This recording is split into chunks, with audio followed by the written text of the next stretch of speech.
ಹೆಚ್ಡಿಕೋಟೆ ತಾಲೂಕಿನ ಬೋಚಿಕಟ್ಟೆ ಸಮೀಪವಿರುವ ಚಿತ್ತಧಾಮದಲ್ಲಿ ಅರಣ್ಯ ಇಲಾಖೆ, ಮೈಸೂರು ಪ್ರಾದೇಶಿಕ ವಿಭಾಗ, ಹೆಚ್ಡಿಕೋಟೆ ಉಪವಿಭಾಗ, ಹೆಚ್ಡಿಕೋಟೆ ವಲಯ, ಆರ್ಟ್ ಸಂಸ್ಥೆ ಮೈಸೂರು ಸಹಯೋಗದೊಂದಿಗೆ ಅಣಬೆ ಬೇಸಾಯ ತರಬೇತಿ ಕಾರ್ಯಾಗಾರ ಹಮ್ಮಿಕೊಳ್ಳಲಾಗಿತ್ತು.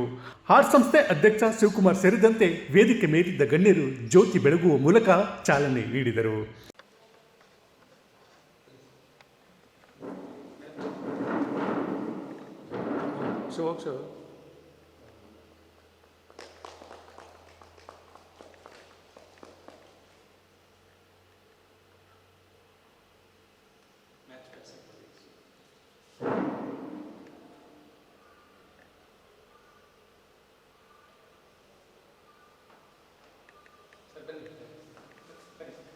ಈ ವೇಳೆ ಮಾತನಾಡಿದ ಆರ್ಟ್ ಸಂಸ್ಥೆ ಅಧ್ಯಕ್ಷ ಶಿವಕುಮಾರ್, ಗ್ರಾಮೀಣ ಜನರು ಕೃಷಿಯ ಜೊತೆಗೆ ಉಪ ಬೇಸಾಯದಂತಿರುವ ಅಣಬೆ ಬೇಸಾಯ ಮಾಡಿಕೊಂಡು ಆದಾಯದ ಮೂಲ ಕಂಡುಕೊಂಡು ಆರ್ಥಿಕವಾಗಿ ಸಬಲರಾಗಬೇಕು ಎಂದು ಕಿವಿಮಾತು ಹೇಳಿದರು.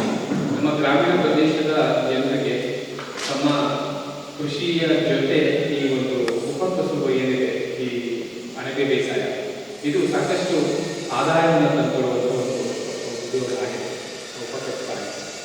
ಇದು ಇತ್ತೀಚೆಗೆ ಅಣಬೆ ಬೇಸಾಯ ಅಥವಾ ಅಣಬೆಗೆ ಸಾಕಷ್ಟು ಬೇಡಿಕೆ ಇರೋದ್ರಿಂದ ಆ ಬೇಡಿಕೆಗೆ ಅನುಸಾರವಾಗಿ ನಾವು ಉತ್ಪಾದನೆಯನ್ನು ಮಾಡಿದರೆ ನಮಗೆ ಸಾಕಷ್ಟು ಅನುಕೂಲಗಳಾಗುತ್ತೆ, ನಮಗೆ ಒಂದಷ್ಟು ಆರ್ಥಿಕ ನೆರವು ಸಿಗುತ್ತೆ ಅನ್ನೋ ಕಾರಣದಿಂದ ನಮ್ಮ KL ಗ್ರಾಮದ ಗ್ರಾಮಸ್ಥರನ್ನು ನಾವು ಉದ್ದೇಶವಾಗಿ ಇಟ್ಕೊಂಡು ಈ ದಿನ ನಾವು ಅಣಬೆ ಬೇಸಾಯ ಕಾರ್ಯಕ್ರಮವನ್ನು ಮಾಡ್ತಾ ಇದ್ದೀವಿ.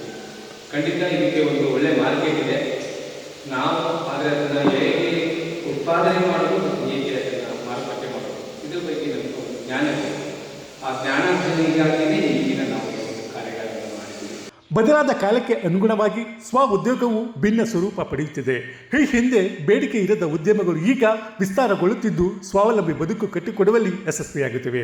ಅಂತಹ ಉದ್ಯಮದಲ್ಲಿ ಅಣಬೆ ಬೇಸಾಯವು ಒಂದು. ಇದನ್ನು ಹೇಗೆ ಬೆಳೆಯಬೇಕು, ಕಡಿಮೆ ವೆಚ್ಚದಲ್ಲಿ ಹೇಗೆ ಆದಾಯ ಗಳಿಸಿ ಸ್ವಾವಲಂಬಿ ಬದುಕು ಕಟ್ಟಿಕೊಳ್ಳಬಹುದು ಎಂಬುದನ್ನು ಕಾರ್ಯಾಗಾರದಲ್ಲಿ ರೈತರಿಗೆ ಸಂಪನ್ಮೂಲ ವ್ಯಕ್ತಿ ಪ್ರಸನ್ನ ತಿಳಿಸಿಕೊಟ್ಟರು.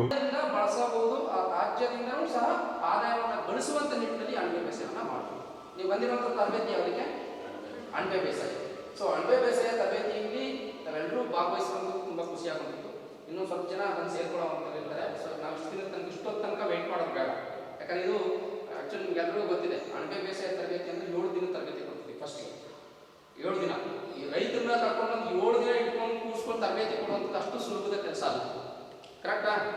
ಒಬ್ಬ ಗೌರ್ಮೆಂಟ್ ಆಫೀಸರು ಅಥವಾ ಯಾರಾದರೂ ಯಜಮಾನರು ಕೆಲಸ ಮಾಡ್ತಿರೋನ್ನ ಕರ್ಕೊಂಡು 7 ದಿನ ಕೂರಿಸ್ಕೊಳ್ಳೋದೇ ಕಷ್ಟ. 7 ದಿನ ಕೂತ್ಕೊಂಡ್ರೆ ಕೆಲಸ ಏನಾಗಬೇಕು ಅಂತ ಹೇಳ್ತೀವಿ. ಕರೆಕ್ಟ್ ಅಲ್ಲ? ಹಾಗಾಗಿ 7 ದಿನ ಬೇಡಪ್ಪ ಆ ಕಡೆ ಕೊನೆಗೆ 3 ದಿನ ಇಟ್ಕೊಂಡು 3 ದಿನದ ತರಬೇತಿ. ಈಗ ಇತ್ತೀಚಿನ ದಿನಗಳಲ್ಲಿ 3 ದಿನ ಇದು ಪ್ರಾಕ್ಟಿಕಲ್ ಆಗಿ ಮಾಡ್ಬೇಕಾದ್ರೆ ನಮಗೆ ಮಿನಿಮಮ್ 3 ದಿನ ಬೇಕು. ಎಸ್ಎಫ್ ಸುಮಿತ್ರಾ ಮಾತನಾಡಿ, ಕೃಷಿ ಜೊತೆಗೆ ಅಣಬೆ ಬೇಸಾಯ ಕಾಡಂಚಿನ ಭಾಗದ ಜನರಿಗೆ ಯಾವ ರೀತಿ ಅನುಕೂಲವಾಗಲಿದೆ ಎಂಬುದನ್ನು ವಿವರಿಸಿದರು.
ಅಣಬೆ ಬೇಸಾಯ ಬಗ್ಗೆ ಕಾರ್ಯಾಗಾರ ನಡೆಸಿ ಮಾಹಿತಿ ತಿಳಿಸಿಕೊಟ್ಟಿದ್ದಕ್ಕೆ ತರಬೇತಿಯಲ್ಲಿ ಪಾಲ್ಗೊಂಡವರು ಧನ್ಯವಾದ ಹೇಳಿದರು.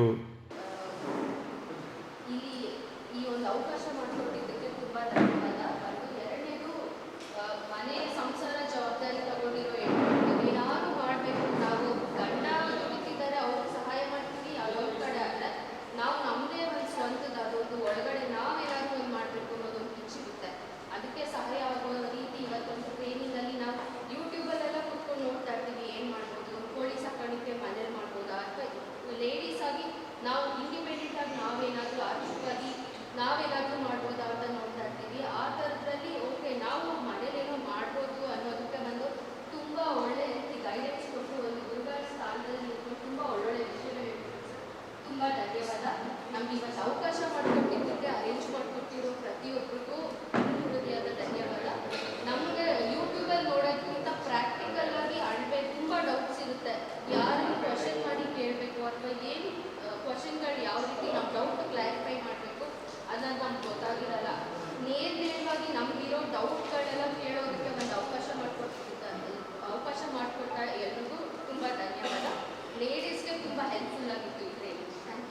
ಇನ್ನು ತರಬೇತಿ ಕಾರ್ಯಾಗಾರದಲ್ಲಿ ಪಾಲ್ಗೊಂಡ ಪ್ರತಿಯೊಬ್ಬರಿಗೂ ಸರ್ಟಿಫಿಕೇಟ್ ನೀಡಲಾಯಿತು.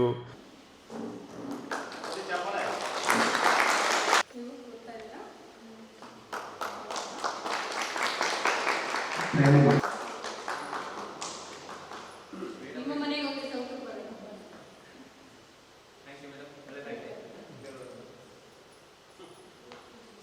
ನೋಡೋಣ ಯಾರು ಎಷ್ಟೆಷ್ಟು ಕೆಜಿ ಬೆಳೀತಾರೆ ಅಂತ.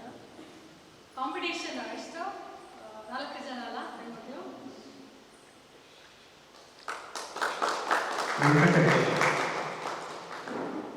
ಏನೇನು ಡೌಟ್ಸ್ ಇದ್ರು ಮಾಡಿ ನಂಬರ್ ಕೊಟ್ಟಿದ್ದೀವಲ್ಲ.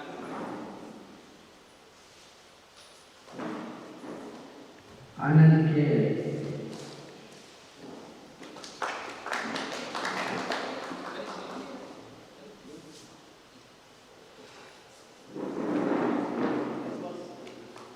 जयराम ಅವ್ರ ಹೆಸರುಗಳು ಹೇಳ್ಬಿಡಿ. ಹಾಗೆ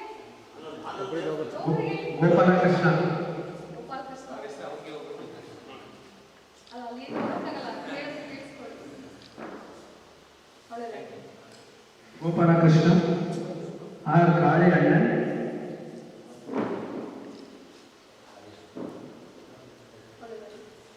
बालसुब्रह्मण्य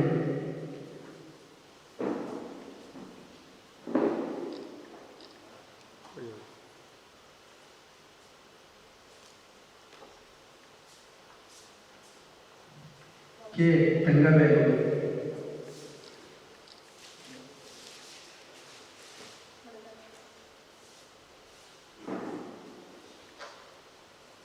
गणेश ಅಗ್ಗವೇಡು. ತಿಳಿಯೋದು. ಅಲ್ಲ, ಅಗ್ಗವೇಡು ಬಿಸಿಲು ಅಂತ ಹೇಳಿದ್ರು.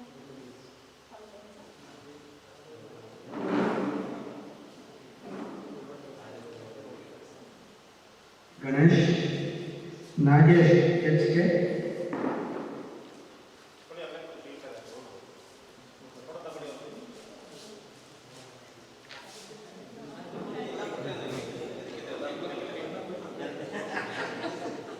सुखेंद्रಯ್ಯ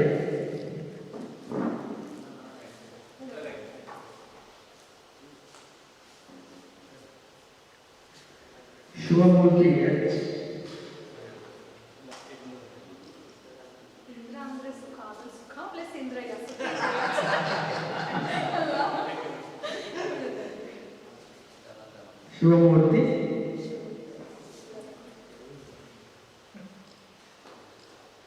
ಅಂದಾಣಿಸಿ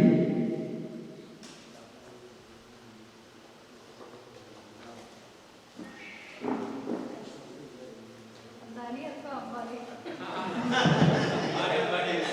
ತಿಮ್ಮರಾಜು ಒಳ್ಳೆ ಒಳ್ಳೆ ಹೆಸರುಗಳಿದೆ. ಮಾತಾಡೋಣ ಒಂದು ನಿಮಿಷ.